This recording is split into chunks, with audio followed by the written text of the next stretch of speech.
Rules for multiplying by negative numbers.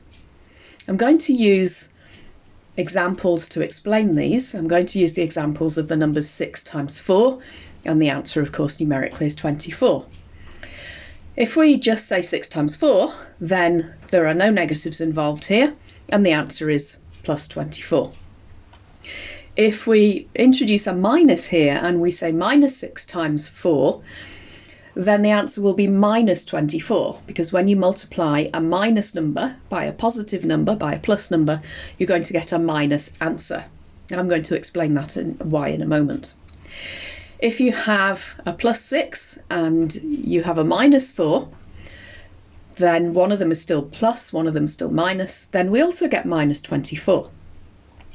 Now, just before we get onto this one, I'm going to explain that. I'm going to use the idea of money.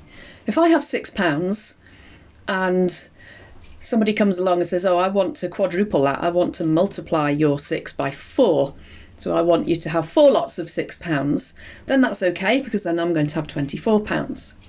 If I'm in debt by £6, but my debt increases to 4 times that £6, then I'm going to have a minus £24. My debt is going to increase fourfold.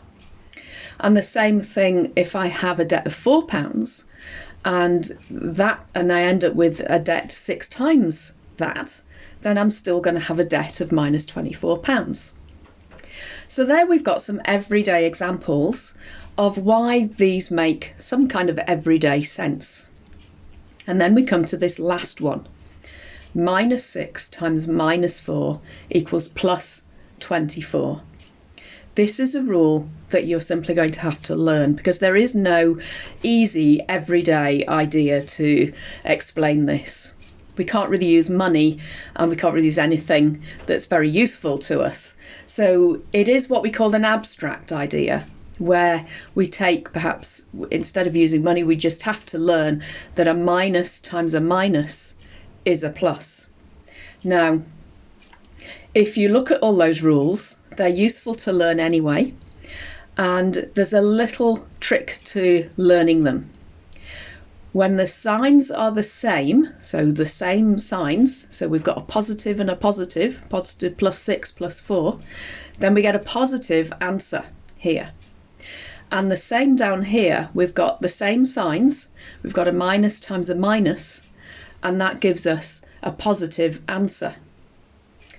When the signs are different, if we've got a minus there and a plus there, or a plus there and a minus there, then we have to have a negative answer.